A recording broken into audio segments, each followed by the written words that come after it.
अध्याय 21 डेटिंग। राष्ट्रपति कार्यालय से बाहर निकलते निकलते विवेक का दिमाग सुन्न पड़ गया था। उसे यकीन नहीं हो रहा था कि राघव उप प्रमुख बन गया है। बगल में चिराग ने भी ठंडी सी झुंझलाहट भरी सांस ली। उसका चेहरा बिगड़ा हुआ था। उसे आज जो हुआ उस पर यकीन नहीं हो रहा था। हालांकि राघव ने मुस्कुराते हुए विवेक के कंधे पर थपथपाया और कहा, अच्छे से मेरा साथ देना, मेरा भाई तुम्हारे साथ बुरा बर्ताव नहीं करेगा।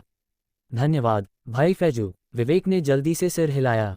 ये दृश्य देखकर बगल में खड़ा चिराग गुस्से से कांप उठा। उसे लगा कि अगर वह यहाँ दोबारा रुका तो जरूर पागल हो जाएगा। इसलिए ठंडी सी झुंझलाहट भरी सांस लेकर वह चला गया। राघव ने कंधे उचका दिए। आज की स्थिति उसके लिए अप्रत्याशित थी।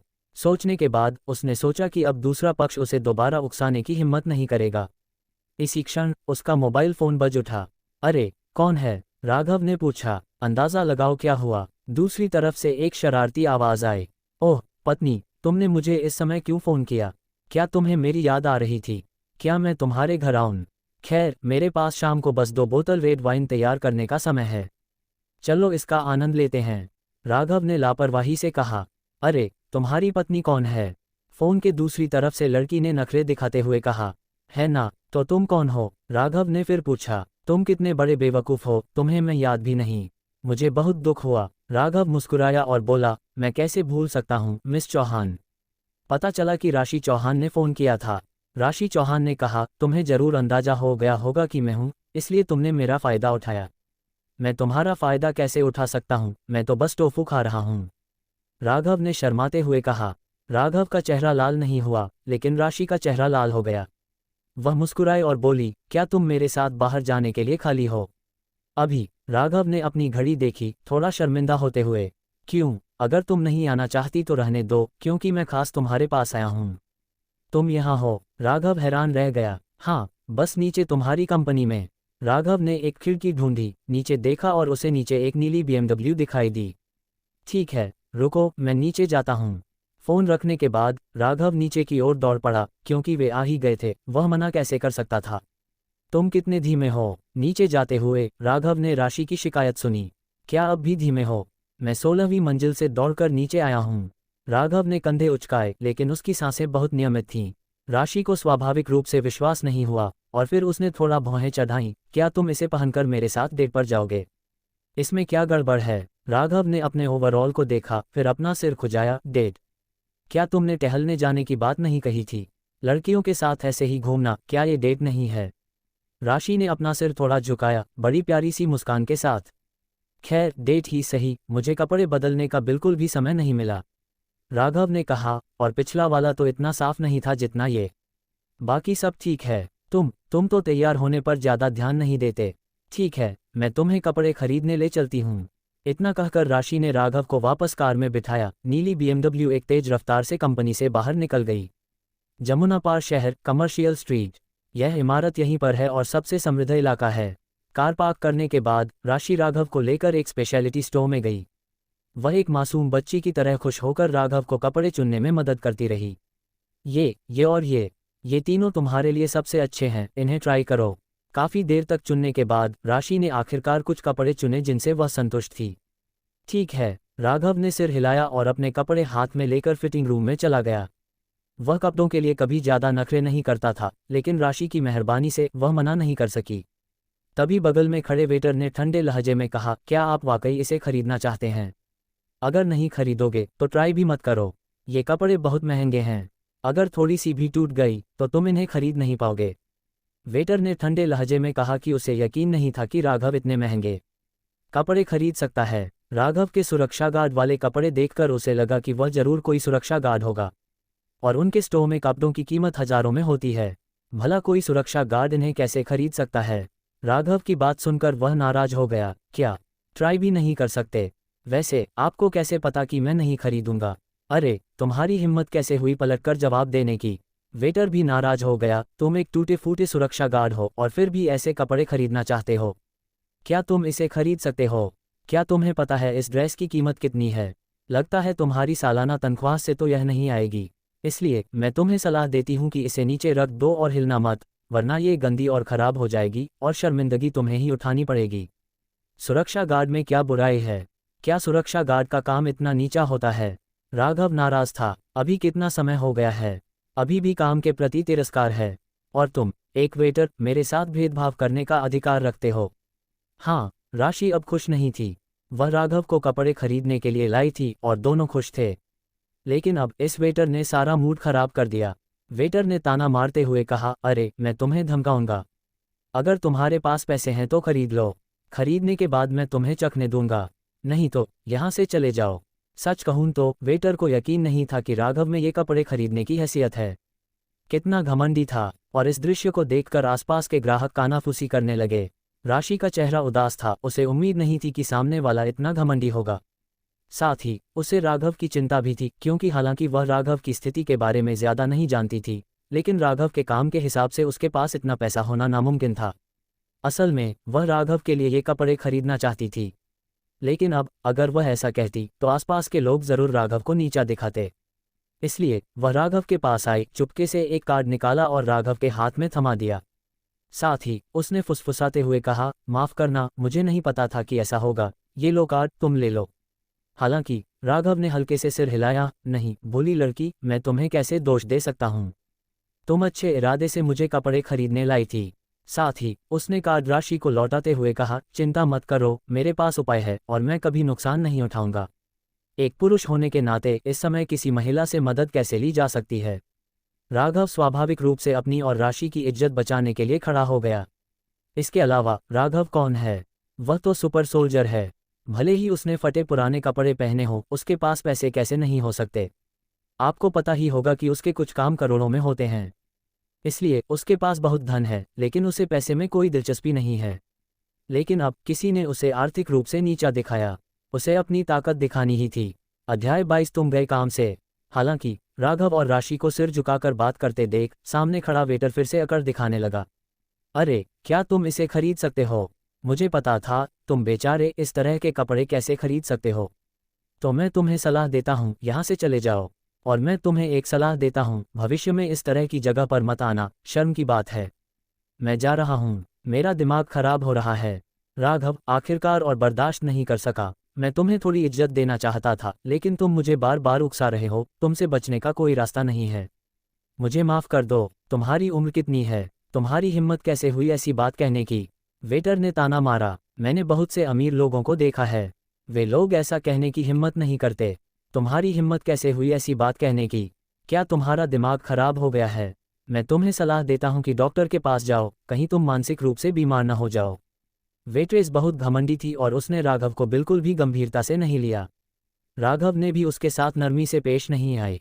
उसने अपनी जेब से एक कार्ड निकाला, उसे मेज पर फेंका और ठंडे लहजे में कहा, मैंने पहले जो 3 कपड़े चुने थे वे सब खरीद लिए हैं। क्या सब बिक गए? वेट्रेस अविश्वास भरी नजरों से चिल्लाए। आसपास के ग्राहक भी हैरानी से एक दूसरे को देखने लगे। उन्हें उम्मीद नहीं थी कि कोई ऐसा कहेगा। आपको पता ही होगा कि पहले चुने गए तीनों कपड़ों की कुल कीमत 30,000 से 50,000 है। इतनी बड़ी रकम तो कोई सुरक्षा गार्ड यूं ही नहीं निकाल सकता। वेट्रेस को ये बात समझ में आ गई और उसने ताना मारते हुए कहा, सब खरीद लिए। बड़ी बड़ी बातें करने की हिम्मत तो देखो। टूटे हुए बैंक कार्ड से मुझे डराने की कोशिश मत करो। क्या तुम्हें पता है कि इन तीनों कपड़ों की कुल कीमत कितनी है? सच कहूं तो बगल में बैठी राशि भी चिंतित थी। उसे डर था कि राघव को सच में कीमत नहीं पता, इसलिए वह मदद करना चाहती थी। हालांकि इस समय राघव ने ठंडे लहजे में कहा, क्या मैं इसे खरीद सकता हूं? आप इस कार्ड से पता लगा सकती हैं। क्योंकि तुम जिद्दी हो, मैं तुम्हें मना लूंगी। वेट्रेस ने ताना मारा। फिर उसने बुक स्टोर का कार्ड उठाया और जल्दी से कंप्यूटर पर उसे चलाया। लेकिन अगले ही पल वह हैरान रह गई, उसके चेहरे से व्यंग्य गायब हो गया। उसकी आंखों में घबराहट साफ झलक रही थी। तुम वह कांपते हुए और कुछ न बोल पाते हुए राघव को देखने लगी। इस दृश्य ने सभी को स्तब्ध कर दिया। यहाँ तक कि राशि भी बेहद हैरान थी, क्योंकि वे सभी कंप्यूटर की तरफ पीठ करके खड़े थे, इसलिए वे स्क्रीन पर क्या दिख रहा था यह नहीं देख पाए। लेकिन वेट्रेस की आंखों में दिख रही घबराहट से वे समझ गए कि कार्ड में निश्चित रूप से बहुत सारा पैसा था। क्या मेरे पास इन 3 कपड़ों को खरीदने के लिए पर्याप्त पैसे हैं? राघव ने हाथ बांधकर ठंडे लहजे में पूछा। बस करो, बस करो। सर, मैं पहले अनजान थी, मैंने आपको नाराज कर दिया, कृपया मुझे माफ कर दीजिए। वेट्रेस ने तुरंत अपना रवैया सुधारा और राघव को झुककर प्रणाम किया। कृपया एक पल रुकिए, मैं आपके कपड़े पैक कर देती हूँ। इतना कहकर वह राघव के कपड़े समेटने चली गई।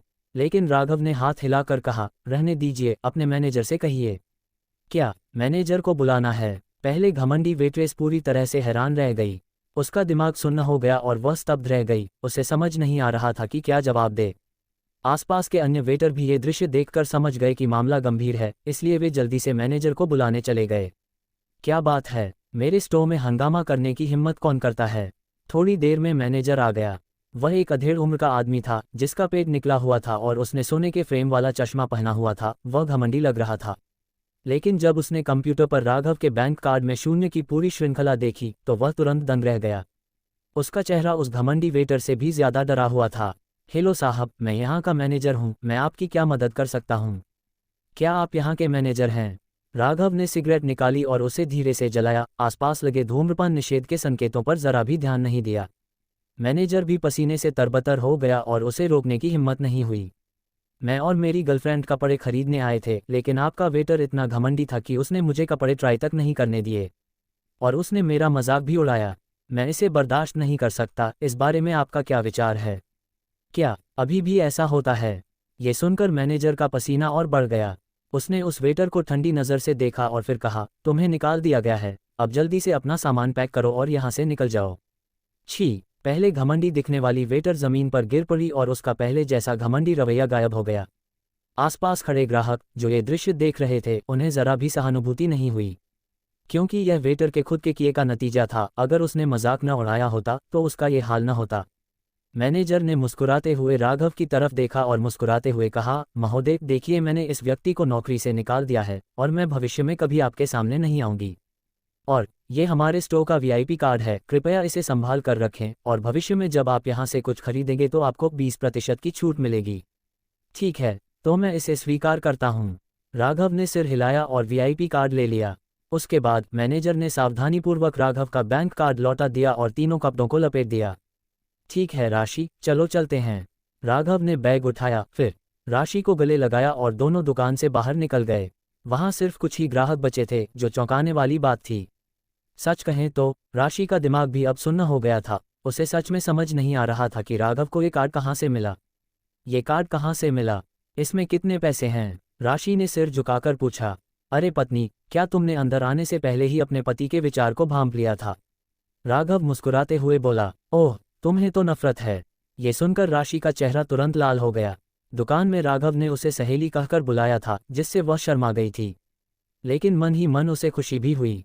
इस तरह बीच में टोके जाने से वह राघव से उसके बारे में पूछना भूल गई। तभी एक आदमी और एक औरत वहां आ गए। एक बेहद सजी धजी महिला थी और उसके बगल में एक अधेड़ उम्र का आदमी था जिसका चेहरा पीला था और आंखें बिना दाढ़ी की थीं। जब उस सजी धजी महिला ने राशि को देखा तो वह दंग रह गई। उसे लगा कि यहाँ उनका मिलना अप्रत्याशित था। राशि ने भी दूसरे पक्ष को देखकर मुंह बना लिया। फिर उसने राघव को खींचा, मुड़ी और चली गई। तभी पीछे से एक सजी धजी आवाज आए, अरे ये तो राशि है ना? क्या संयोग है, हम यहाँ मिल गए। कौन? राघव ने उत्सुकता से पूछा। कॉलेज की सहपाठी। राशि ने बेबसी से आह भरी। कोई दुश्मनी है? राघव ने संदेह से पूछा, क्योंकि देखने से तो दोनों पक्षों का रवैया दोस्ताना नहीं लग रहा था। अध्याय 23 सबसे शानदार सुरक्षा गार्ड। राशि ने धीमी आवाज में बताया, दरअसल कॉलेज में पढ़ते समय उसने अपनी पहचान छुपाई थी, इसलिए उसके सहपाठियों को पता नहीं था कि वह एक अमीर परिवार की बेटी है। फिर भी उसकी खूबसूरती और स्वभाव ने कई लोगों को आकर्षित किया। सामने बैठी नखरीली महिला कॉलेज में राशि से ईर्ष्या करने वालों में से एक थी। राशि इस तरह की बातों पर ध्यान नहीं देना चाहती थी, लेकिन अचानक ही दूसरी महिला ने उसे रोक लिया। भाईजान, क्या बात है? राशि ने ठंडे लहजे में पूछा। अरे, पुराने सहपाठियों से मुलाकात हुई, ऐसे क्यों? नखरीली महिला यामिनी ने धीरे से कहा। फिर उसने उस अधेड़ उम्र के आदमी को गले लगाया और कहा, ये मेरे बॉयफ्रेंड हैं, रियल एस्टेट कंपनी के बॉस। अरे, ये कौन है? सुरक्षा गार्ड की वर्दी भी पहने हुए है। राशि, क्या ये तुम्हारे बॉयफ्रेंड नहीं होने चाहिए? उसकी आंखों में तिरस्कार और उपहास था। इस समय यामिनी की नज़रें न केवल राशि और राघव पर टिकी थीं, बल्कि उसके बगल में बैठा अधेड़ उम्र का आदमी भी उन्हें देख रहा था। हालांकि ज्यादा ध्यान राशि पर था, क्योंकि वह बेहद खूबसूरत थी। राघव के शरीर पर सुरक्षा गार्ड की वर्दी देखकर उसके होंठों पर थोड़ी सी नफरत झलक उठी। राशि ने धीरे से नाक सिकुड़ी और राघव की बांह पकड़ ली। हाँ, वह मेरा बॉयफ्रेंड है। कैसा चल रहा है? क्या राय है? ये सुनकर यामिनी एक पल के लिए स्तब्ध रह गई। उसने सोचा भी नहीं था कि राशि सीधे सीधे यह बात मान लेगी। और उसके बगल में बैठे अधेड़ उम्र के आदमी की आंखों में ईर्ष्या झलक रही थी। इतनी खूबसूरत औरत का एक सुरक्षा गार्ड से प्यार करना कतई बेकार है। उसने गहरी सांस ली और राशि को गुस्से से घूरने लगा। उसके मन में जरूर कुछ बुरा चल रहा होगा। राघव ने उसकी आंखों को देखकर समझ लिया कि वह क्या सोच रही है, लेकिन इस समय उसे दूसरे पक्ष की कोई परवाह नहीं थी, क्योंकि उसकी बांह पर राशि के शरीर की गर्माहट और कोमलता महसूस हो रही थी। इससे उसे बहुत खुशी मिली। राशि और राघव की प्यार भरी निगाहें देखकर सामने बैठा अधेड़ उम्र का आदमी और नखरीली औरत बहुत असहज हो गए। लेकिन जल्द ही नखरीली औरत ने तिरस्कार भरी मुस्कान दिखाई।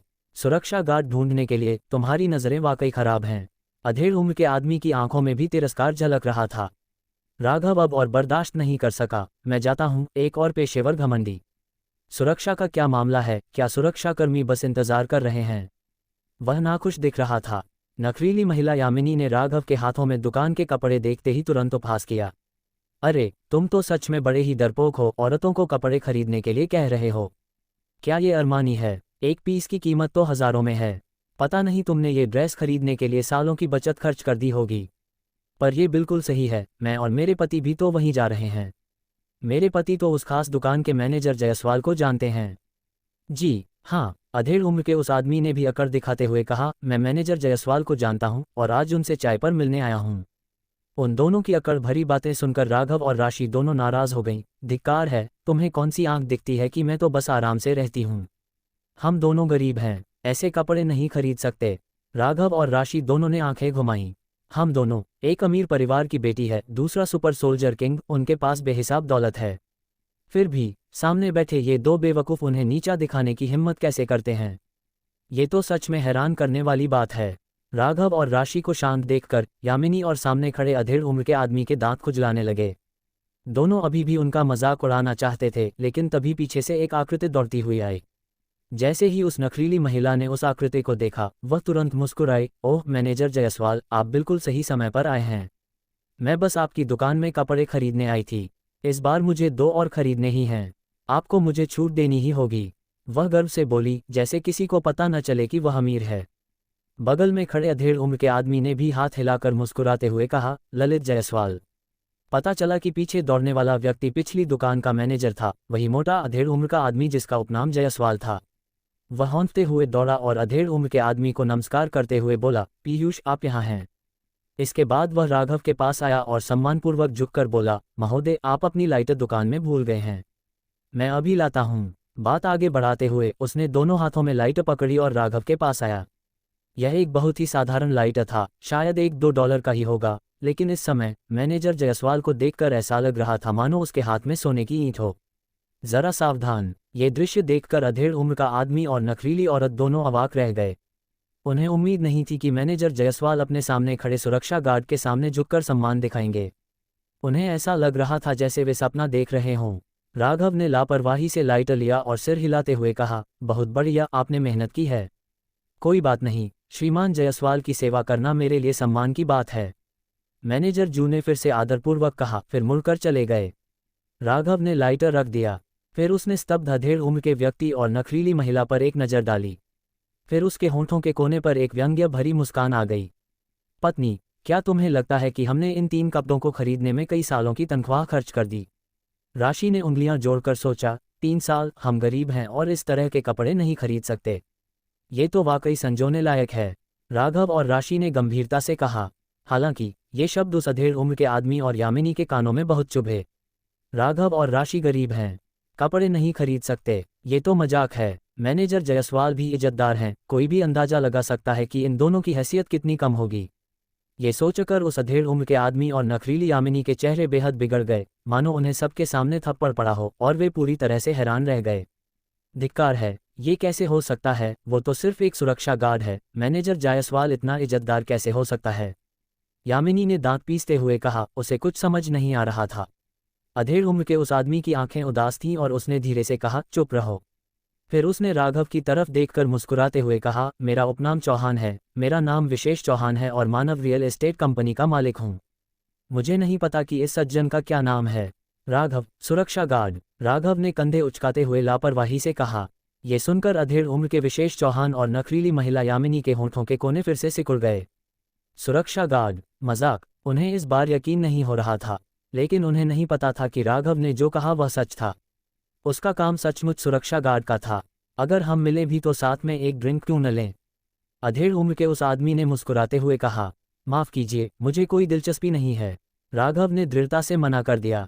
अध्याय 24 बार में हंगामा मजाक कर रहा था। दूसरी पार्टी ने अभी अभी उसे इतना बुरा भला कहा था और अब उसे शराब पीने जाने दे रहे हैं। राघव ऐसा नहीं कर सकता। अच्छा हुआ कि उसने जाकर दूसरी तरफ को 2 थप्पड़ नहीं मारे। चलो चलते हैं। राशि का हाथ पकड़कर राघव उस अधेड़ उम्र के आदमी और नखरीली औरत के ऊपर से कूद गया और वे दोनों चले गए। वहां सिर्फ विशेष एक बदसूरत चेहरे वाला अधेड़ उम्र का आदमी और नखरीली औरत यामिनी रह गए। ही अभी तो बहुत मजा आया। उन दोनों के चेहरों को याद करके अभी भी हंसी आती है। मॉल से निकलने के बाद राशि मुस्कुराई और राघव ने कंधे उचकाते हुए कहा, कुछ नहीं, वे दोनों खुशकिस्मत हैं। अगर मैनेजर नहीं आता तो मैं जबरदस्ती मामला सुलझाने की योजना बना रहा था। तुम बहुत हिंसक हो। राशि ने राघव पर आंखें घुमाईं। ये ठीक नहीं है। राघव ने कहा, इसमें क्या खास है, बस जाओ और मुंह पर थप्पड़ मारो, ये तो बढ़िया है। अगली बार बता दूंगी। वैसे इस बारे में बात न करें। अब हम आगे कहाँ जा रहे हैं? राघव ने पूछा। चलो फिर से शॉपिंग करने चलते हैं। मैंने अभी तुम्हारे लिए कपड़े खरीदे हैं। मैंने अभी तक नहीं खरीदे हैं। राशि खुश हो गई और फिर मुस्कुराए। फिर हम खाना खाएंगे और फिर बार में जाकर थोड़ा आराम करेंगे। ठीक है, तुम्हारी बात मान लेती हूँ। राघव ने सिर हिलाया, लेकिन जल्द ही उसे एहसास हुआ कि उसने एक बड़ी गलती कर दी है, क्योंकि राशि का कहना था कि 3 घंटे तक बस यूं ही घूमना। इस पल राघव को आखिरकार एहसास हुआ कि शॉपिंग करते समय एक औरत में कितनी ताकत होती है। ये तो बहुत डरावना है। क्या उन्हें पता नहीं होता कि वे थक जाती हैं? वैसे राशि जैसी छोटी लड़की आमतौर पर बहुत कमज़ोर होती है, लेकिन शॉपिंग करते समय वो बहुत ताकतवर हो जाती है। राघव भी इसे बर्दाश्त नहीं कर पाया। सौभाग्य से अंत में राशि भी थोड़ी थक गई थी, इसलिए दोनों ने कुछ खाया और बार में जाकर बैठ गईं। सच कहूँ तो राशि आमतौर पर बार में नहीं जाती, क्योंकि बार बहुत खतरनाक होता है। वहाँ बहुत भीड़ होती है और उसके जैसी खूबसूरत लड़की के लिए तो और भी खतरनाक। पिछली बार तो लगभग हादसा होते होते बचा, लेकिन किस्मत से राघव से मुलाकात हो गई। लेकिन इस बार राघव के साथ होने से राशि को बहुत राहत मिली, इसलिए वह आराम करने के लिए बार में आई थी। राशि की खूबसूरती बेमिसाल है, इसलिए उसके आते ही बार में हलचल मच गई। अचानक कई लोगों ने लालची निगाहों से उसे घूरना शुरू कर दिया। आमतौर पर राशि इतनी डर जाती कि वह तुरंत अपना सिर घुमाकर चली जाती, लेकिन अब राघव के साथ होने से वह बहुत निश्चिंत थी। दोनों ने एक सीट ढूंढी और बैठ गईं, फिर थोड़ी शराब मंगाई। और यह प्रक्रिया जिसमें आंखें कभी गायब नहीं हुईं। जब उन्होंने देखा कि राशि के बगल में केवल एक दुबला पतला और कमज़ोर युवक खड़ा है, तो उन्हें तुरंत राहत मिली। ऐसे लोग तो 10 लोगों से आसानी से लड़ सकते हैं, और वो भी बिना किसी प्रयास के। आखिरकार किसी का सब्र टूट गया और उसने पहल करने का फैसला किया। वह भी एक युवक था जिसने फूलों वाली कमीज और एक क्रॉस का पेंडेंट पहना हुआ था, और उसके चेहरे पर एक गुंडे जैसी भावभंगिमा थी। वह राशि के पास गया, हाथ में रखा शराब का गिलास नीचे रखा और मुस्कुराते हुए बोला, अरे सुंदरी, कैसी हो भाई, क्या तुम एक ड्रिंक लेना चाहोगी? राशि को पूरी तरह से अनदेखा करते हुए देखकर फूलों वाली कमीज पहने युवक ने फिर कहा, सुंदरी, तुम कितनी अकेली हो, क्यों न मेरा भाई तुम्हारे साथ चले? मैं जा रही हूँ। अब राघव को गुस्सा आ गया। एक आदमी? तुम्हें कौन सी आंख में एक आदमी दिख रहा है? मैं तो अभी भी तुम्हारे साथ हूँ। राघव को बहुत गुस्सा आया कि दूसरे पक्ष ने उसे हवा की तरह समझने की हिम्मत की, जिससे वह असहनीय हो गया। तो उसने सीधे दूसरे पक्ष को टोकते हुए कहा, मैंने कहा, क्या तुम्हारी आंखें थक गई हैं? क्या तुमने अपने बगल में खड़े व्यक्ति को नहीं देखा? अगर तुम्हें मेरी प्रेमिका के साथ पीना है तो क्या तुम्हें पहले मुझसे पूछना जरूरी है? ये सुनकर फूलों वाली कमीज पहने युवक ने अपना सिर घुमाया और राघव की ओर देखा। फिर उसके होंठों के कोने पर एक तिरस्कारपूर्ण मुस्कान आ गई। सुंदरी, क्या ये तुम्हारा अंगरक्षक है? बहुत बुरा। इस छोटे से शरीर को देखकर मुझे नहीं लगता कि यह इसे संभाल पाएगा। और यह सुरक्षाकर्मी के कपड़े पहनकर क्यों आया है? अगली बार इसे कपड़े बदलने के लिए कहना। फूलों वाली कमीज पहने युवक ने राघव को नजरअंदाज करते हुए फिर से राशि की ओर देखा, लेकिन राशि ने पलटकर खुद को राघव की बाहों में डाल दिया और धीरे से कहा, रघु, यह आदमी बहुत परेशान करने वाला है, क्या तुम इसे भगा सकते हो? ये दृश्य देखकर फूलों वाली कमीज पहने युवक की आंखें फटी रह गईं और उस पल भी उसका दिमाग सुन्न हो गया, क्योंकि उसकी नज़र में राघव महज एक सहायक और निकम्मा था। लेकिन अब वह दंग रह गया। एक खूबसूरत औरत राघव की बाहों में कूद पड़ी, और वो भी इतना अपनेपन से। ये साफ तौर पर प्रेमी प्रेमिका हैं, लेकिन इतनी खूबसूरत औरत एक सुरक्षा गार्ड से बात कर रही है। ये तो अंतर्राष्ट्रीय मजाक है। उसे यकीन नहीं हो रहा था। न सिर्फ उसे बल्कि उसके आसपास के सभी लोग भी अचंभित थे, क्योंकि उन्हें भी इस दृश्य के बारे में कुछ समझ नहीं आ रहा था। इसी समय लोगों का एक समूह फिर से बार में दाखिल हुआ। ये लोग अपनी मांसपेशियों का प्रदर्शन कर रहे थे, उनके सिर पीले रंग से रंगे हुए थे और उनसे धुएं और शराब की गंध आ रही थी। उनकी नज़रें बार में तेजी से घूमी और जब उन्होंने राशि को देखा तो उनकी आंखें चमक उठीं। कितनी खूबसूरत महिला है, वे उत्साहित हैं, इस तरह की महिला तो वाकई लाजवाब है। मैं आमतौर पर ऐसी महिला नहीं देखता, लेकिन इस बार यहाँ ऐसी महिला मिलने की उम्मीद नहीं थी। अब जब मिल ही गई है तो इसे छोड़ना नामुमकिन है। लोगों का एक समूह तेजी से इस तरफ बढ़ा। सुंदरता, अकेली, कितनी अकेली, मेरे भाई के पास आओ, मेरा भाई तुम्हें खुश करने का वादा करता है। बगल में राघव अवाक रह गया। ये लोग आपस में जिस तरह से बात कर रहे हैं वह बिल्कुल बकवास है। बार बार यही क्यों दोहरा रहे हैं? क्या इन लोगों में बुद्धि है या इनकी आंखें तड़प रही हैं? लेकिन इस बार उसने अभी कुछ कहा भी नहीं था कि फूलों वाली कमीज पहने वह युवक नाराज हो गया। उसने बाद में आए लोगों के समूह को देखा और ठंडे लहजे में कहा, भाई, ये वो शिकार है जिसे मैंने सबसे पहले पसंद किया था, इसलिए मुझे पहले आओ पहले पाओ के सिद्धांत पर चलना होगा, है ना? अरे रुको! एक पीले बालों वाला युवक खड़ा हुआ और उसने सीधे अपने सामने वाले के चेहरे पर थप्पड़ मारा, जिससे फूलों वाली कमीज पहने युवक नीचे गिर गया। फिर उसने गुस्से से कहा, यहाँ मुझसे औरत छीनने की हिम्मत कैसे हुई? क्या तुम्हें जीना नहीं है? मानो या न मानो, आज मैंने तुम्हें रेंगते हुए बाहर निकलने को कहा था। बड़े भाई, लड़ना बंद करो। बड़े भाई, मुझसे गलती हो गई, मुझे ये लड़की नहीं चाहिए, क्या आप मुझे जाने देंगे? फूलनुमा कमीज पहने युवक ने जल्दी से माफ़ी मांगी और उसका शरीर भी कांप रहा था। अकलमंद बनो बच्चे, जल्दी करो, मुझे तुम्हें देखने मत दो, वरना देखते ही तुम्हारी पिटाई कर दूंगा। पीले बालों वाले युवक ने उसे लात मारकर दूर कर दिया। हाँ हाँ हाँ, मैं यहाँ से निकल जाऊंगा। फूलनुमा कमीज पहने युवक जल्दी से भाग गया, पीछे मुड़कर देखने की हिम्मत भी नहीं हुई। हा हा हा, क्या बेकार है, हरिकिशोर ने ताना मारा और उसके आसपास के छोटे भाई भी जोर से हंसने लगे और फिर सभी राशि को घूरने लगे, लार टपकाते हुए। लेकिन जल्द ही उनकी भौहें तन गईं। एक आकृति ने उनकी नज़रें रोक दीं। अध्याय 25 कार, मैं बेवकूफ़ हूँ। कौन है? लखन की नज़र के सामने आने की हिम्मत कैसे हुई? क्या तुम्हें जीना नहीं है? धिक्कार है, निकल जाओ, वरना मैं तुम्हें मार डालूंगा।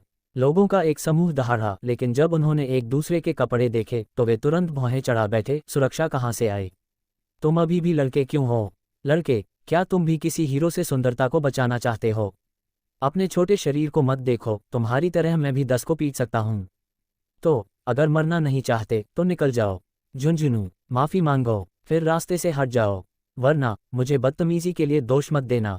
राघव ने अपनी मुस्कान गायब कर दी और उसकी आंखों में एक बर्फीली चमक थी। यार, तुम्हारी हिम्मत कैसे हुई मुझे धमकी देने की? मैं बहुत डर गया हूँ।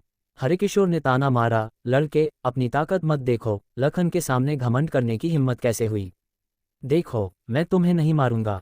बाकी लोग भी ताना मारते हुए बोले, लड़के, रास्ते से हट जाओ, हमें ये लड़की पसंद आ गई है, अकेले मौत को गले मत लगाओ, रास्ते से हट जाओ।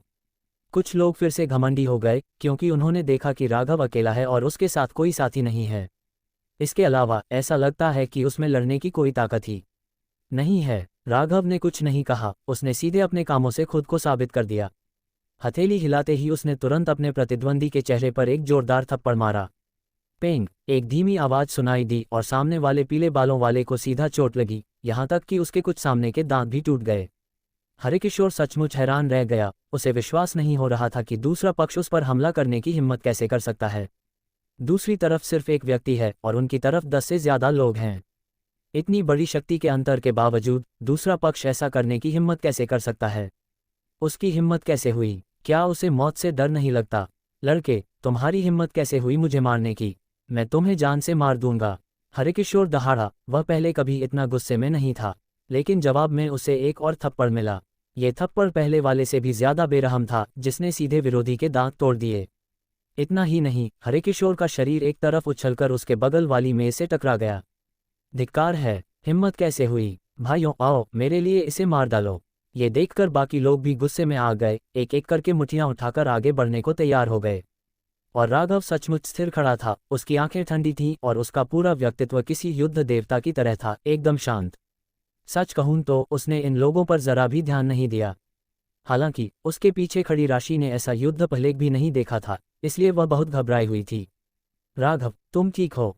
चलें। चिंता मत करो, बस थोड़ी सी गड़बड़ है, जल्दी ठीक हो जाएगी, चिंता मत करो, बैठ जाओ। राघव ने धीरे से दिलासा दिया। क्या बेकार। कुछ गुंडे गुस्से में थे, लेकिन उनके आसपास के सभी लोग सुरक्षित दूरी पर हट गए और जल्दी से देखने लगे। हालांकि वे सभी सिर हिलाकर आहें भर रहे थे, ये सोचकर कि राघव अब नहीं मरेगा। कोई अकेला 8-9 बड़े आदमियों से कैसे लड़ सकता है। ऊपर से राघव ने उन लोगों को बेकार कहा, क्या इससे वे और भी ज्यादा गुस्सा नहीं हो गए। सच में, जब गुंडों के समूह ने यह सुना तो वे अचानक गुस्से से भड़क उठे, एक एक करके शराब की बोतलें उठाईं और तेजी से आगे फेंक दीं। लेकिन जल्द ही वे चीखते हुए पीछे हट गए। उनके हाथ में शराब की बोतल भी जमीन पर गिर गई। इतना ही नहीं, ये छोटे गुंडे चीखने लगे, वे राघव का मुकाबला कैसे कर सकते हैं, चाहे कितने भी लोग हों, काफी नहीं। राघव ने इन लोगों को जाने नहीं दिया, भले ही वे पीछे हट गए हों। वह आगे बढ़ता रहा, मुक्के और लात मारता रहा, जैसे कोई भेड़िया झुंड में घुसता है। 1 मिनट से भी कम समय में ये सभी लोग जमीन पर पड़े चीख रहे थे। राघव ने मुस्कुराते हुए पूछा, तुम लोग कमाल के हो। 10-10 खड़े हो जाओ और आगे बढ़ो। नहीं, हिम्मत नहीं, हमारी हिम्मत नहीं। लोगों का एक समूह जमीन पर घुटने टेक कर दया की भीख मांगने लगा और सबसे आगे चल रहे पीले बालों वाले ने दांत पीसते हुए कहा, लड़के, क्या तुम्हारी हिम्मत मुझे छूने की है? मर जाओगे। क्या तुम्हें पता है हमारा बॉस कौन है? ओह, फिर भी मुझे धमकी देने की हिम्मत। राघव ने ताना मारा, फिर अपना पैर उठाया और सीधे विरोधी के चेहरे पर लात मार दी। तुरंत ही दूसरे ने अपना चेहरा ढक लिया और रोने लगा। तुम्हारा बॉस कौन है और इससे मेरा क्या लेना देना? अगर वह नहीं मानता तो मेरे पास आ जाए। राघव को परवाह नहीं थी, लेकिन इस समय आसपास के सभी लोग कानाफूसी कर रहे थे। जाहिर है वे जानते थे कि एक दूसरे का बॉस कौन है। ठीक उसी समय बार का एक दरवाज़ा खुला। फिर एक ठंडी आवाज़ सुनाई दी, उनका बॉस तो मैं ही हूँ। खुले दरवाजे से कुछ लोग बाहर निकले। ये लोग जमीन पर मौजूद गुंडों से कहीं ज्यादा ताकतवर हैं। पहली नज़र में ये ऐसे व्यक्ति हैं जो अक्सर लड़ते झगड़ते रहते हैं। और सबसे आगे एक अधेड़ उम्र का आदमी चल रहा है जिसके चेहरे पर एक भयानक निशान है। उसका उपनाम भी स्कार है। स्कार को लोगों को लाते देख उनके आसपास की भीड़ एक एक करके पीछे हट गई और कुछ लोग तो कांपने भी लगे। वहीं जमीन पर मौजूद छोटे मोटे गुंडों को जैसे उम्मीद की किरण दिखी और अचानक वे सब चिल्लाने लगे, बॉस, आप यहाँ हैं। बॉस, मुझे बचाओ। भाई दिवाकर, ये लड़का बहुत घमंडी है। एक के बाद एक दहाड़ें सुनाई दी और स्कार ने जमीन पर मची अफरा तफरी को देखा और घायल हुए छोटे भाइयों को देखकर उसका चेहरा उदास हो गया। मेरी साइड पर ऐसा करने की हिम्मत कैसे हुई? लगता है तुम छोटे नहीं हो। क्या तुम जानते हो मैं कौन हूँ? ये जगह कहाँ है? स्कार ने ठंडी आवाज में राघव को घूरते हुए कहा। क्या तुम्हें पता है कोई फर्क है क्या? राघव ने कंधे उचका दिए, मानो उसे कोई परवाह ही न हो।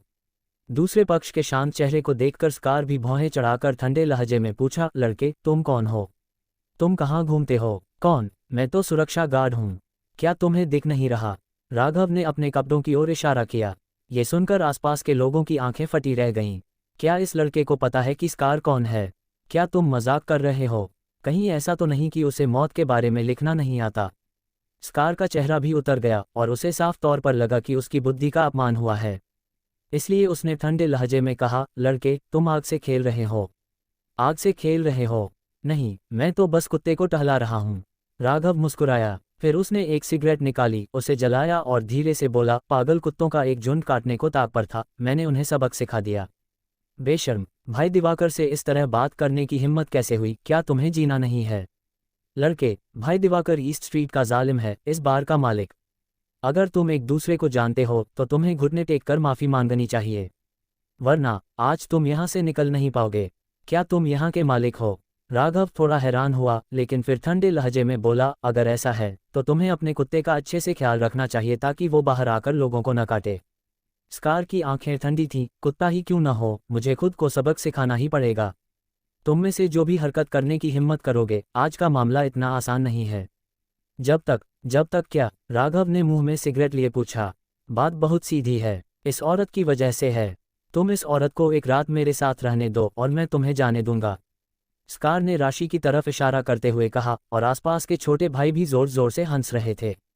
ये सुनकर राशि कांप उठी और उसका चेहरा एकदम पीला पड़ गया। राघव का चेहरा भी उतर गया और उसके होंठों पर एक ठंडी मुस्कान आ गई। अध्याय 26 लोहे की थाली पर लात मारी गई। मुझे समझ नहीं आया, क्या तुम फिर से कह सकते हो? मेरा मतलब है, अपनी औरत को लखन के साथ रात बिताने दो। लखन तुम्हें जाने देगा, वरना। स्कार ने फिर से घमंड से कहा। लेकिन इस बार उसके बोलने से पहले ही उसके चेहरे पर जोरदार मुक्का पड़ा और वह पूरा का पूरा उड़ गया। धत! वह एक मेज पर जा गिरा, उसका चेहरा सूज गया। अरे आओ, इसे मार डालो। स्कार गुस्से से दहाड़ा। उसे पहले कभी ऐसी चोट नहीं लगी थी। दूसरे पक्ष ने उसे पीटने की हिम्मत की और उसने ठान लिया कि वह दूसरे पक्ष को पछतावा करवाएगा। जब आसपास के छोटे भाइयों ने यह दृश्य देखा तो वे भी आगे बढ़े और एक एक करके राघव को मार डाला। इन लोगों का कौशल पिछले गुंडों से कहीं अधिक मजबूत है। वे लड़ाई में माहिर हैं और वे राघव के मुख्य बिंदुओं पर हमला कर रहे हैं। लेकिन चाहे वे कितने भी शक्तिशाली क्यों न हो, वे सिर्फ गुंडे हैं और राघव सुपर सोल्जर किंग है जिसने अनगिनत बार जन्म लिया और मारा है। इसलिए राघव की नज़र में ये लोग चींटियों जैसे थे और उसने बेपरवाही से गोली चला दी। पुम्बा! गड़गड़ाहट की तरह कई धीमी आवाजें चारों ओर गूंज उठीं। एक आकृति बाहर निकली। थोड़ी देर बाद स्कार द्वारा लाए गए सभी छोटे भाई खड़े नहीं हो पा रहे थे। आसपास का माहौल और भी अस्त व्यस्त था और राघव के शरीर पर एक भी राख नहीं गिरी। उसने सिगरेट का एक और कश लिया और आगे बढ़ा। तुम क्या करना चाहते हो? दूसरे पक्ष को आते देख स्कार चिल्लाया।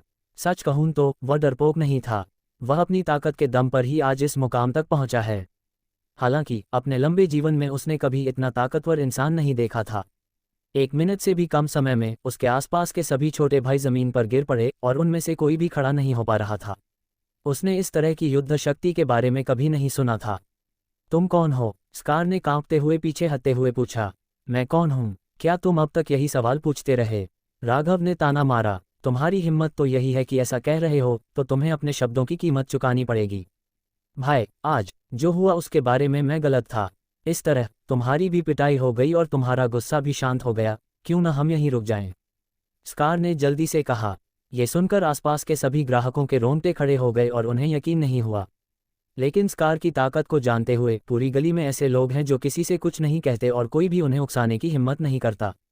लेकिन अब वह लोगों से माफ़ी मांग रहा है, एक नौजवान से माफ़ी मांग रहा है। ये दृश्य किसी सपने जैसा है। बस यहीं रुक जाएं। राघव ने ताना मारा। तुम किस तरह के इंसान हो जो मुझसे बातचीत करने की हिम्मत करते हो? उंगली के एक झटके से उसने हाथ में पकड़ी सिगरेट दूसरे के चेहरे पर फेंक दी। घाव झुलस गया था, आंखों में गुस्सा जल रहा था, लेकिन कुछ कहने की हिम्मत नहीं हुई। क्योंकि विरोधी उससे कहीं ज्यादा ताकतवर था। अगर उसने कुछ करने की कोशिश की तो मुझे डर था कि उसे कोई फायदा नहीं होगा। तो फिर क्या सोचते हो? स्कार ने दांत पीसते हुए पूछा। वह जानता था कि आज उसने लोहे की थाली पर पैर रख दिया है। अगर खून नहीं बहा तो मुझे डर था कि दूसरा उसे जाने नहीं देगा।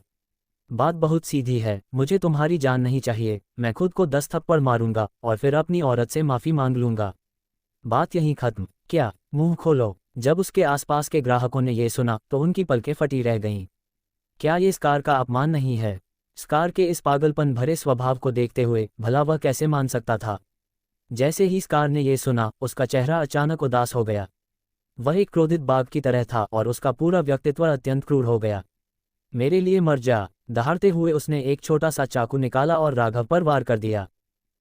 ये दृश्य देखकर कई लोग चौंक गए और पीछे खड़ी राशि भी चीख पड़ी। अरे मेरे लिए मर जा।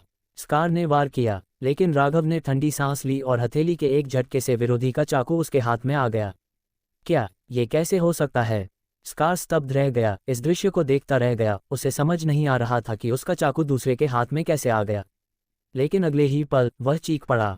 राघव की वजह से एक चाकू उसकी हथेली में घुस गया। स्कार चीखा और उसकी चीख इतनी कर्कश थी कि रोंगटे खड़े हो गए।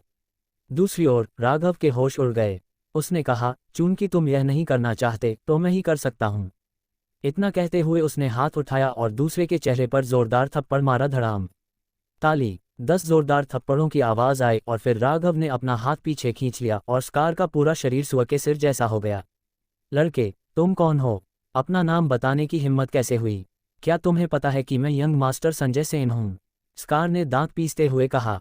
संजय सेन? कौन सा संजय सेन? राघव ने अधीरता से कहा। हे, तुम संजय सेन को जानते भी नहीं। वो तो मास्टर संजय सेन हैं। अगर संजय सेन को आज जो हुआ उसके बारे में पता चल गया तो मैं गारंटी देता हूं कि तुम न खा पाओगे और न चल पाओगे। स्कार का चेहरा भयानक लग रहा था। हालांकि राघव ने ताना मारते हुए दूसरे को थप्पड़ मारकर बेहोश कर दिया। संजय का कचरा, उसने उसे जरा भी गंभीरता से नहीं लिया। सामने खड़े स्कार की तो बात ही छोड़ो। इस क्षण स्कार और उसका छोटा भाई तीनों जमीन पर गिर पड़े। आसपास खड़े ग्राहक कांप रहे थे। वे सब राघव को खौफ भरी निगाहों से देख रहे थे। ये तो वाकई एक खूंखार आदमी है। स्कार के इलाके में आज तक कोई भी स्कार और उसके साथियों को टक्कर नहीं दे पाया था। ये तो पहली बार हुआ है। ये सब कुछ हॉल में ही हो रहा है और उन निजी कमरों पर तो कोई असर नहीं पड़ा है, या फिर अगर उन्हें पता भी चला हो तो वे बाहर नहीं आए। हालांकि एक निजी कमरे का माहौल वाकई थोड़ा अजीब था। उस निजी कमरे में ज़्यादा लोग नहीं थे, सिर्फ 2 लोग थे, जिनमें से एक बेहद आकर्षक महिला थी जिसने काले रंग का सस्पेंडर पहना हुआ था। उसके बगल में एक नौजवान वेटर बैठा था जो इस समय काफ़ी चिंतित था। क्या बात है, अभी तक कोई आया क्यों नहीं? उस आकर्षक महिला ने ठंडे लहजे में कहा। उसकी आवाज़ मीठी थी लेकिन उस समय उसमें बेहद ठंडक थी। इसके अलावा भले ही उसने हल्के रंग के कपड़े पहने थे लेकिन उसके चेहरे के भाव कपड़ों से बिल्कुल मेल नहीं खा रहे थे। इस समय वह किसी रानी की तरह लग रही थी, मानो उसमें गजब का रुतबा हो। मैंने अभी इसके बारे में पूछा था। लगता है बाहर झगड़ा हुआ है और मामला छोटा नहीं है, इसलिए जो लोग पहले आने वाले थे शायद वे नहीं आएंगे। क्या आपने कहा कि वो ड्रग डीलर नहीं आएंगे? ये सुनकर उस नखरीली महिला की भौहें और भी तन गईं। ऐसा ही होना चाहिए। युवा वेटर ने जल्दी से सिर हिलाया। धिक्कार है, ये कैसे हो सकता है? नखरीली महिला बहुत गुस्से में थी और उसने मेज पर हाथ पटका। पूरी मेज हिल गई। अब आप उसके गुस्से का अंदाजा लगा सकते हैं। इस मामले के लिए बूढ़ी औरत ने पहले ही खुद को कुर्बान कर दिया है और इस तरह कपड़े पहने हैं। अब आप मुझे बता रहे हैं कि वो ड्रग डीलर नहीं आ रहे हैं? क्या आप मुझसे मजाक कर रहे हैं? लल्लन का चेहरा पीला पड़ गया। ली टीम, शांत हो जाओ। युवा वेटर ने उसे जल्दी से समझाया, लेकिन जब उसकी नज़र स्लिंग के पीछे की बर्फ जैसी सफ़ेद लड़की पर पड़ी तो वह अचानक घबरा गया। उसने कभी सोचा भी नहीं था कि ली टीम में अभी भी ऐसी शख्सियत होगी। अध्याय 27 आ गया है। धिक्कार है, निकल जा। तेरी हिम्मत कैसे हुई इस बुढ़िया का फ़ायदा उठाने की? मानो या ना मानो, मैं तुम्हें सबक सिखाऊंगी। लल्लन ने भौहें चढ़ा लीं। ली टीम, मुझसे गलती हो गई। युवक ने जल्दी से अपना सिर हिलाया, सीधे आगे देखते हुए आगे देखने की हिम्मत नहीं की। उसी समय उसने अनजाने में अपने पैर कस लिए और 2 कदम पीछे हट गया। वह सामने खड़ी महिला का नाम जानता था। भले ही वह सुंदर और आकर्षक थी, लेकिन उसका स्वभाव बहुत गुस्सैल था। इसके अलावा उसके हाथ तो और भी माहिर थे। जब वह पुलिस अकादमी में था तब वह लड़ाई में नंबर 1 था। अब जब वह पुलिस बल में आया तो कम उम्र में ही कप्तान बन गया। ये कहा जा सकता है कि वह पुलिस का एक कुशल अधिकारी है। और उससे भी ज़्यादा मशहूर बात यह है कि दूसरे पक्ष का स्वभाव बहुत गुस्सैल है, जैसे एक छोटी मिर्च। इसलिए युवक ने उसे उकसाने की हिम्मत नहीं की और लल्लन गुस्से से बोली, मेरी माँ की योजना किसने बर्बाद की? जाओ, बाहर खड़े उन लोगों को बांधो और वापस दफ्तर भेज दो। मेरी योजना बिगाड़ने की हिम्मत की तो मैं तुम्हें खाना खिलाकर जाने दूंगा। कप्तान की ये बातें सुनकर बगल में खड़ा वेटर अचानक कांप उठा और उसे लगा जैसे ठंडी हवा उसके पास से गुजर रही हो। उसे पता था कि आज जो छोटे मोटे गुंडे लड़ रहे हैं उनकी किस्मत खराब है। अगले ही पल उसने जल्दी से बाकी लोगों से संपर्क किया और सबको बाहर हंगामा कर रहे छोटे मोटे गुंडों को गिरफ्तार करने की तैयारी करने को कहा। बाहर हॉल में सब लोग अभी भी अचंभित थे। राघव मुस्कुराते हुए राशि के पास आया और धीरे से पूछा, कैसा है, डरी हुई हो? राशि ने सिर हिलाया, फिर राघव की तरफ देखा। उसकी आंखों में चमक थी। सच कहूं तो वह इतनी हैरान थी कि उसने कभी सोचा भी नहीं था कि राघव के पास इतनी शक्तिशाली कला है। एक ही लड़ाई में 20 से ज़्यादा, और वो भी बिना किसी मेहनत के। तरीका देखकर लगता है जैसे कोई फिल्म बन रही हो। क्या वो सच में सिर्फ एक सुरक्षा गार्ड है या उसकी कोई खास पहचान है? इस समय राशि बेहद उलझन में थी। राशि को चुप देखकर राघव को लगा कि वो अभी भी डरी हुई है, इसलिए उसने उसे फिर से समझाने की तैयारी की। तभी आसपास के बॉक्स के दरवाजे अचानक खुल गए। 1 दर्जन लोग बाहर निकले और तेजी से इस तरफ दौड़े। और कोई है? ये दृश्य देखकर सब चौंक गए और राघव ने भौहें चढ़ाईं। उसे उम्मीद नहीं थी कि दूसरी तरफ भी लोग होंगे, लेकिन अगले ही पल वो दंग रह गया। सिर्फ वो ही नहीं, आसपास के सभी लोग दंग रह गए, क्योंकि इन दर्जन लोगों के हाथों में बंदूकें थीं और अब उन्होंने अपना सिर बीच में खड़े राघव की तरफ तान रखा था। मैं जा रहा हूँ, यहाँ बंदूक क्यों है?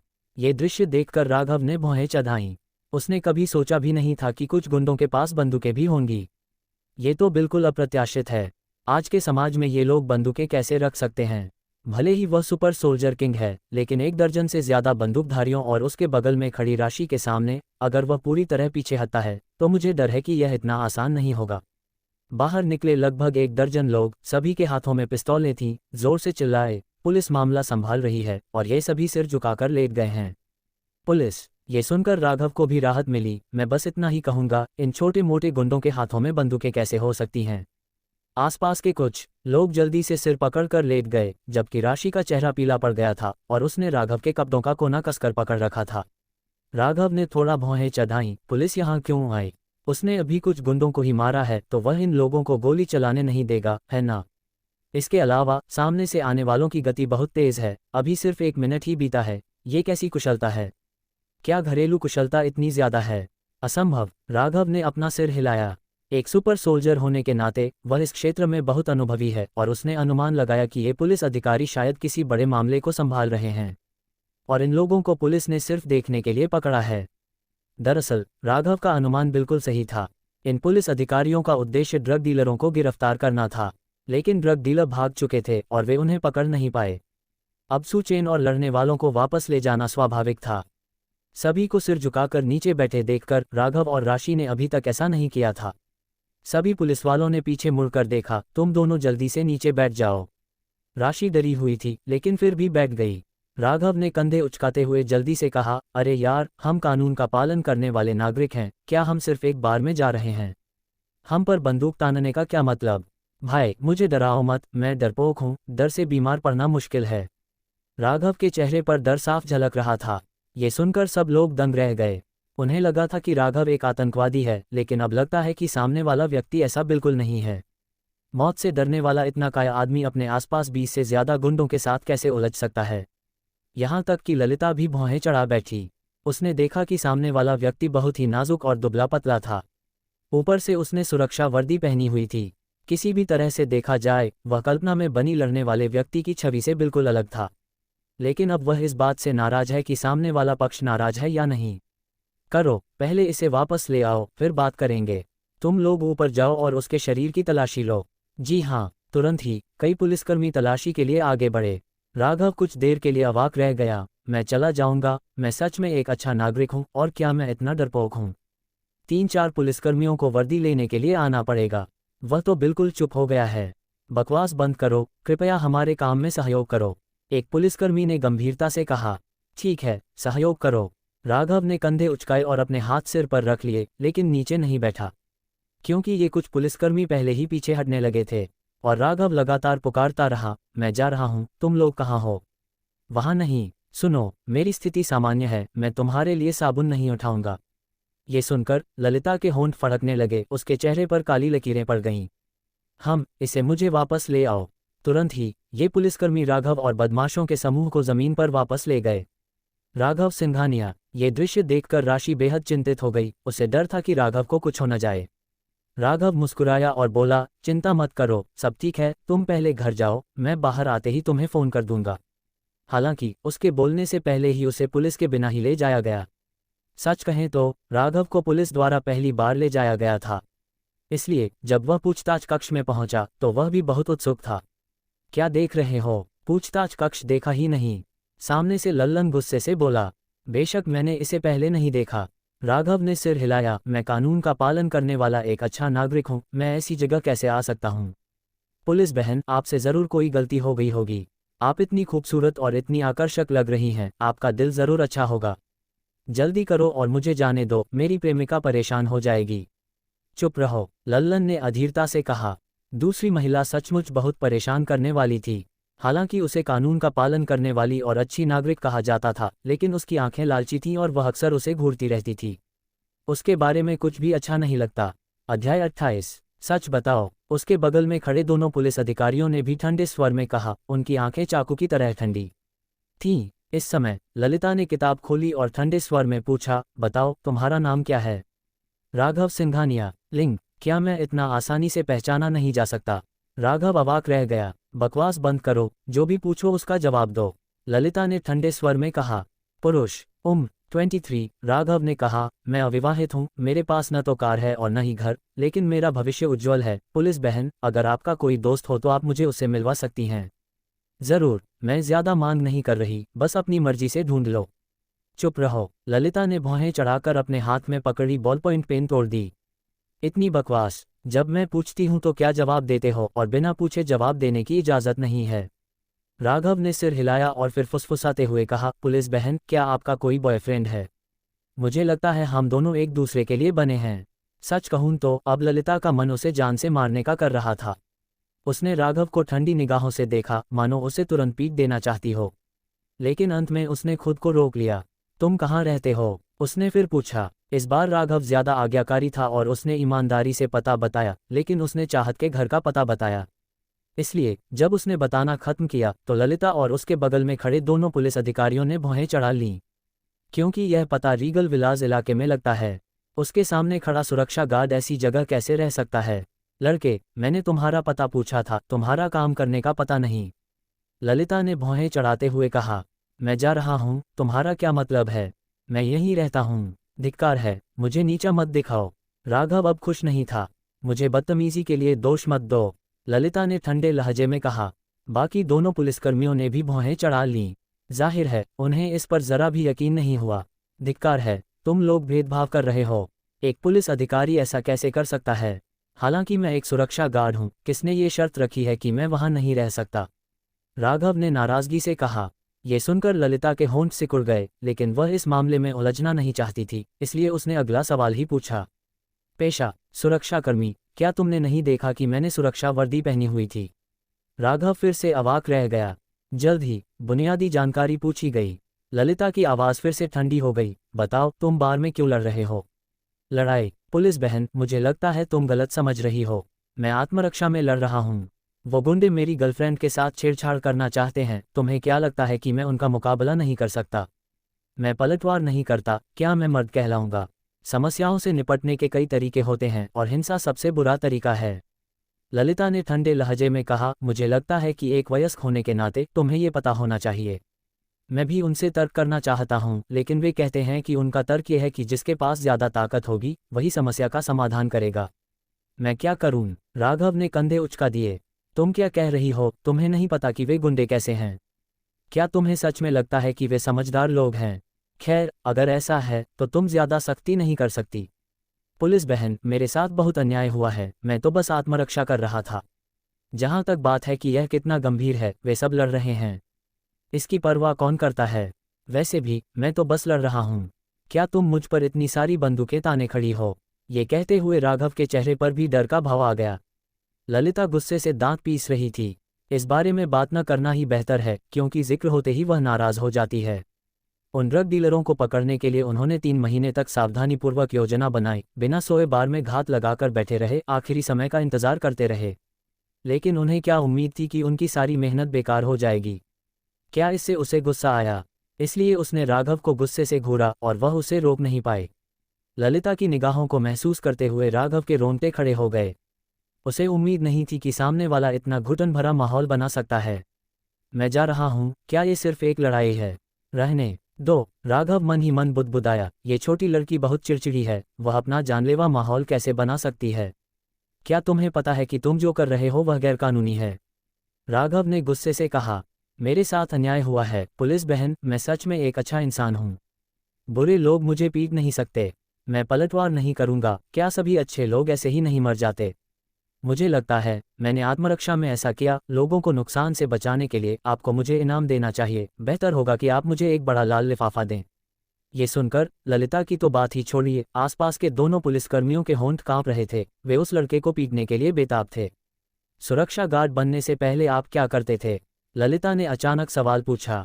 क्योंकि यह मामला इतना अजीब था, उसने एक बार में मौजूद लोगों से पूछा। वहां लगभग 1 दर्जन गुंडे थे, जिनमें से सभी को सामने खड़े उस युवक ने हरा दिया था। लेकिन ये कैसे संभव है? सामने खड़ा लड़का देखने में कमजोर लग रहा था। वो पलक झपकते ही 20 से ज्यादा लोगों को कैसे गिरा सकता है? शायद वो खुद भी ऐसा न कर पाए, इसलिए उसे लगा कि सामने वाला जरूर माहिर होगा। लेकिन अब चाहे जैसे भी देखा जाए, सामने वाला माहिर नहीं लगता। पहले राघव ने अपनी ठुड्डी पकड़ी। आपने अतीत का जिक्र क्यों किया? मैं भूल गया, जाने दो।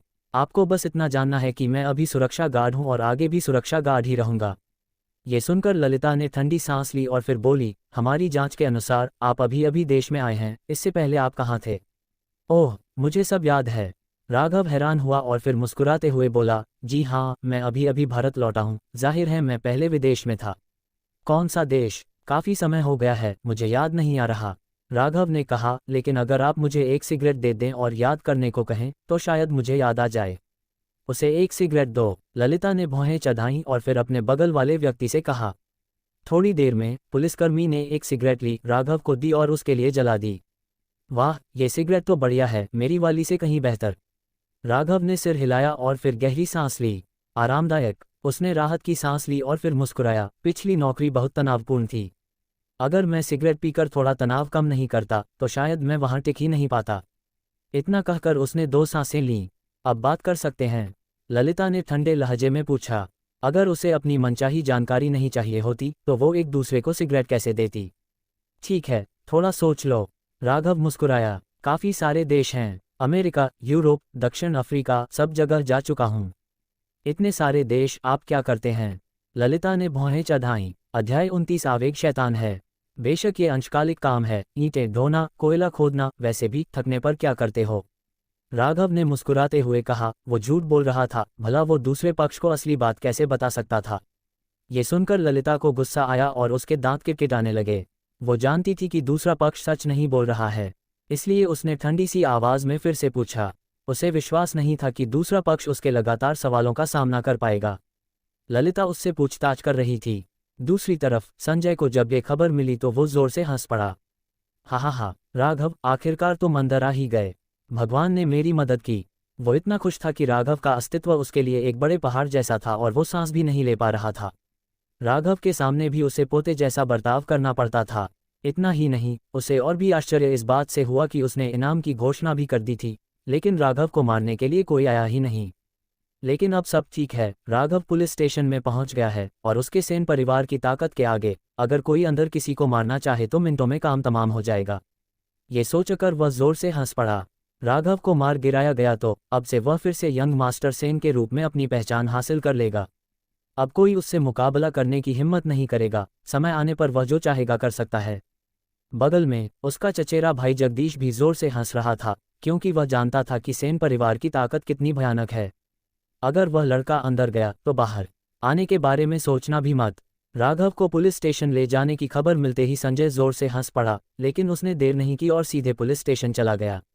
उसने कसम खाई कि वह उसे मार डालेगा।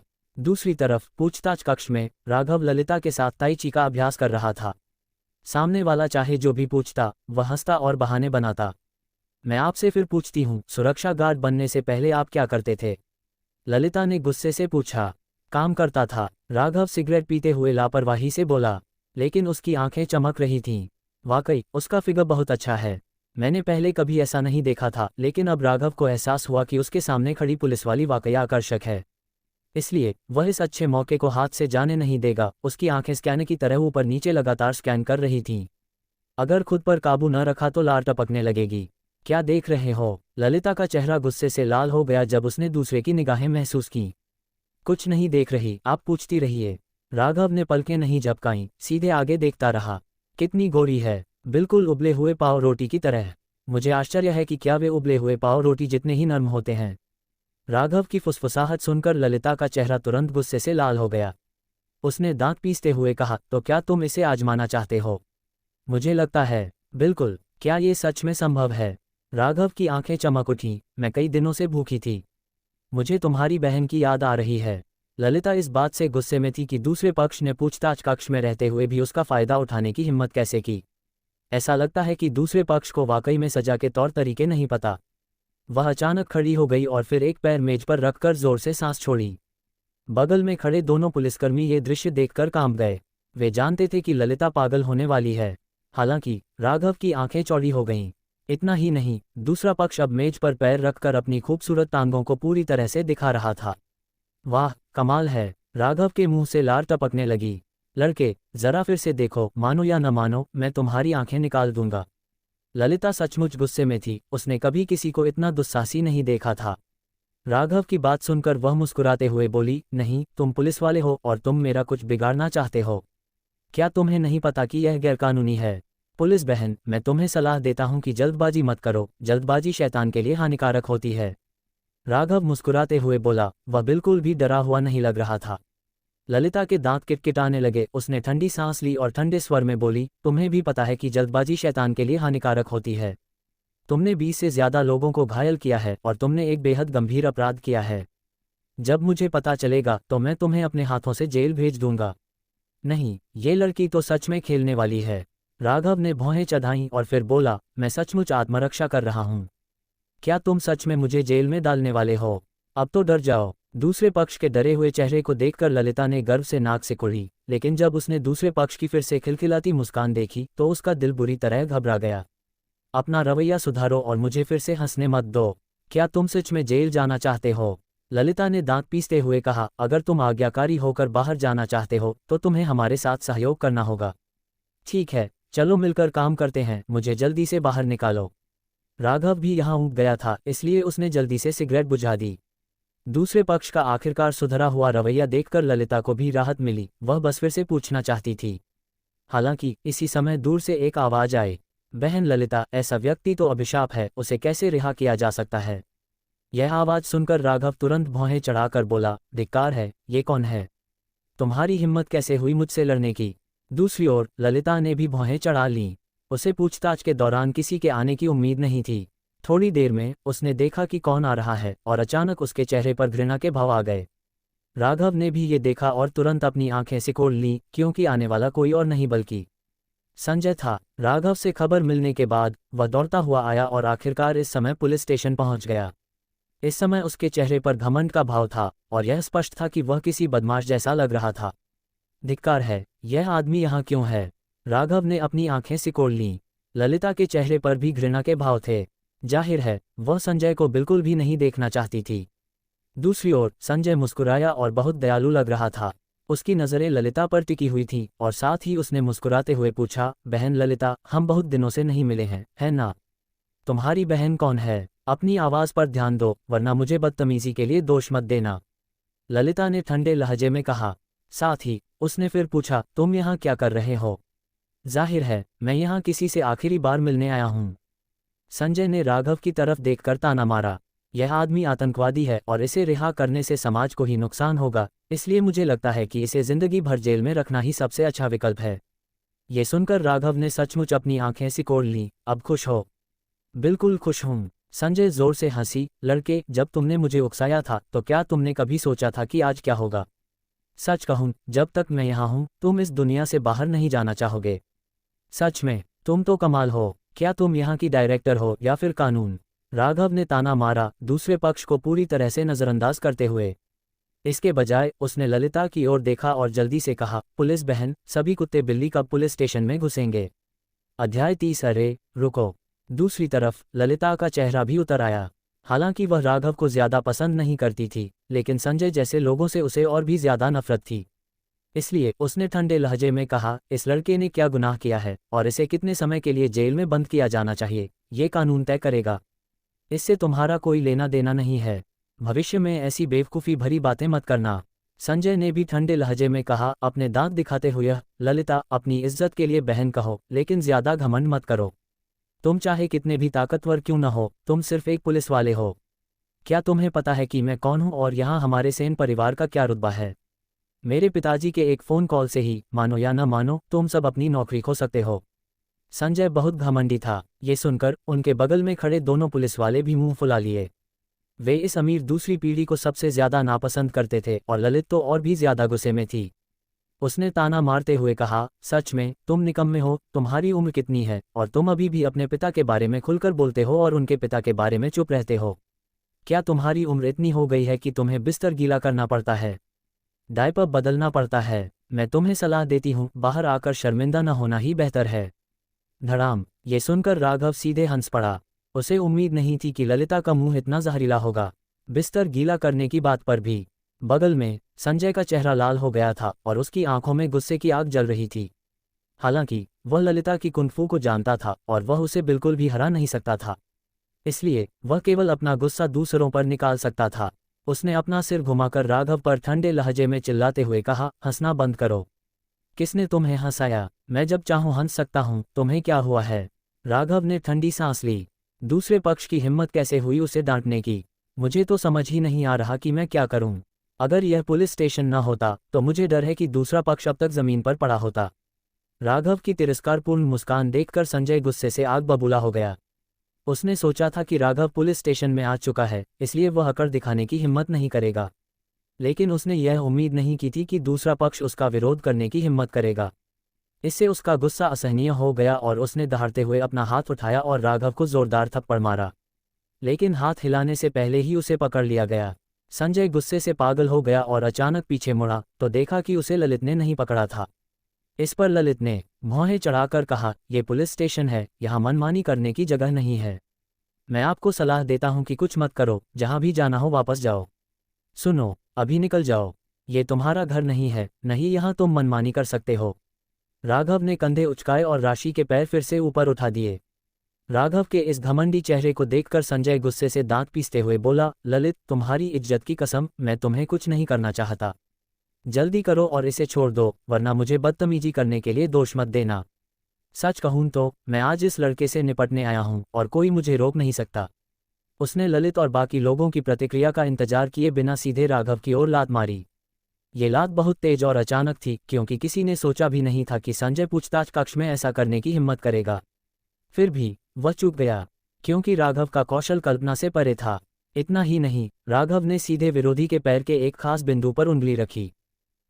अचानक संजय ने सुआ को मारने जैसी चीख मारी। दर्द, बहुत तकलीफ हो रही है। हालांकि हल्का सा ही थपथपाया गया था, लेकिन ऐसा लगा जैसे किसी ने चाकू से वार किया हो। दर्द से वह लगभग जमीन पर घुटने टेकने को मजबूर हो गया। धिक्कार है, तुम्हारी हिम्मत कैसे हुई मुझे चोट पहुंचाने की? संजय गुस्से से दांत पीस रहा था। वह कुछ करना चाहता था, लेकिन हिम्मत नहीं कर पा रहा था। इसलिए वह बस दांत पीसते हुए बोला, क्या तुम लोगों ने नहीं देखा कि इसने पुलिस स्टेशन में किसी को पीटने की हिम्मत की? तुम में से कितने लोग हो, क्यों न इसे मेरे साथ हथकड़ी लगाकर बुरी तरह पीट दो। ये सुनकर दूर खड़े दो पुलिसकर्मियों के चेहरे पर शिकन आ गई और उन्होंने आंखें घुमाईं। लोग लोगों को पीटते हैं, यही तो तुम्हारी पहली हरकत है। हालांकि उन्होंने कुछ कहने की हिम्मत नहीं की। आखिर सेन परिवार का दबदबा बहुत बड़ा था। हालांकि उन्होंने संजय की बात नहीं सुनी, बल्कि ललिता की ओर देखा। क्योंकि यह पुलिस स्टेशन है, ललिता उनकी कप्तान है। ललिता ने कंधे उचकाते हुए कहा, माफ कीजिए, मुझे अभी जम्हाई आ गई थी। क्या हुआ? मैंने कुछ देखा ही नहीं। ये सुनकर संजय का मुंह जैसे फट गया। दूसरी ओर राघव मुस्कुराया और झुक गया। उसने संजय की ओर फिर से देखा और मुस्कुराते हुए कहा, कैसा है यंग मास्टर सेन? पुलिस की बड़ी बहन ने अभी साफ साफ नहीं देखा, या आप मुझे फिर से लात मारकर उसे साफ साफ दिखाना चाहते हैं? ये सुनकर संजय का चेहरा बेहद बिगड़ गया। एक और लात? उसकी हिम्मत कैसे हुई? अभी अभी उस एक लात से उसका एक पैर लगभग टूट गया था। वह फिर से ऐसा करने की हिम्मत कैसे कर सकता है? इसलिए वह केवल दांत पीसते हुए ठंडे स्वर में बोला, ठीक है लड़के, तुम रुको। मामला इतना आसान नहीं है, मैं तुम्हें जीवन भर के लिए जेल में डाल दूंगा। ये कहते हुए उसने ठंडी सांस ली, ललिता और अन्य लोगों को नजरअंदाज किया और जल्दी से पूछताछ कक्ष से निकल गया। संजय चला गया और दोनों पुलिसकर्मियों ने राहत की सांस ली। लल्लन ने भी ठंडी सांस ली। जाहिर है वह संजय जैसे लोगों से बहुत नफरत करता था। राघव ने आंखें सिकोड़ते हुए हल्के से कहा, मैंने नहीं देखा। पुलिस की बड़ी बहन, वह वाकई एक नेक इंसान है। मैंने उस अमीर खानदानी को मुझे धमकाने में मदद नहीं की। हाँ, मैंने वाकई गलत इंसान को नहीं देखा, वह तो मुझे पसंद है। मैंने तुम्हारी बहन को गलत समझा। लल्लन गुस्से से बोला, जल्दी बताओ, सच बताओ, वरना बाहर जाने का ख्याल भी मत रखना। जी, मैं सच सच बता दूंगा, राघव मुस्कुराते हुए बोला। तभी पूछताछ कक्ष का दरवाजा फिर से खुला। बाहर से एक अधेड़ उम्र का आदमी उदास आंखों से अंदर आया। उसने गहरी आवाज में कहा, कैप्टन ली, आपको इस मामले की चिंता करने की जरूरत नहीं है। निदेशक ने पहले ही सब कुछ समझा दिया है और मैं उनसे पूछताछ करूंगा। बहन ललिता, आप भी थक गई हैं, क्यों ना आप वापस जाकर आराम कर लें। अधेड़ उम्र के व्यक्ति के पीछे संजय व्यंग्य भरी मुस्कान के साथ खड़ी थी। ललिता ने देखते ही समझ लिया कि क्या हो रहा है। सोचिए भी मत, इस अधेड़ उम्र के व्यक्ति को संजय ने ही ढूंढा होगा। हालांकि क्योंकि यह निदेशक का आदेश था, इसलिए वह विरोध नहीं कर सकी और उसने सिर घुमाकर राघव से कहा, अपना ध्यान रखना। और ये पूछताछ कक्ष है, हम केवल कुछ सवाल पूछेंगे, किसी के साथ कुछ नहीं करेंगे। इसलिए अगर आपके साथ अन्याय हो रहा है तो मुझे बता दीजिए। ललिता डर गई और राघव को अपने प्रतिद्वंद्वी के हाथों भुगतना पड़ा। इसके अलावा ये संजय और दूसरों को भी चेतावनी थी कि वे हद से ज्यादा न बढ़ें। समझ गया पुलिस बहन, मैं आपको बाहर जाने के बाद रात के खाने पर ले जाऊंगा, राघव ने भी मन ही मन कहा। हालांकि ललिता थोड़े गुस्सैल स्वभाव की हैं, फिर भी उनका व्यक्तित्व बहुत अच्छा है। लल्लन ने सिर हिलाया और अपने दो अधीनस्थों के साथ चले गए। अधेड़ उम्र का यह व्यक्ति संजय और अपने कुछ अधिकारियों के साथ पूछताछ कक्ष में दाखिल हुआ।